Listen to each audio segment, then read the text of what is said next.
Welcome to The Last Breakfast. Please enjoy the video. In this video, I will show how to open your Kia Sportage key fob.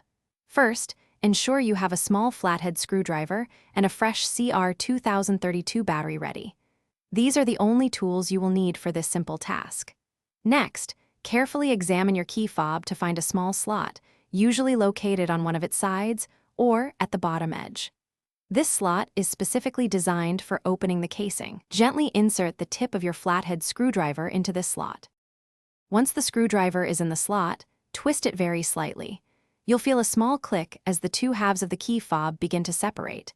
It's important to use gentle, consistent pressure here to prevent any damage to the delicate internal electronics or the plastic casing itself. The goal is to carefully pry the halves apart, not force them. The casing should then pop open, revealing the battery compartment inside. With the key fob open, you will see the old CR2032 battery. Before removing it, observe its orientation, noting which side faces up. This ensures correct installation of the new battery. Gently pry out the old battery, being careful not to touch other components.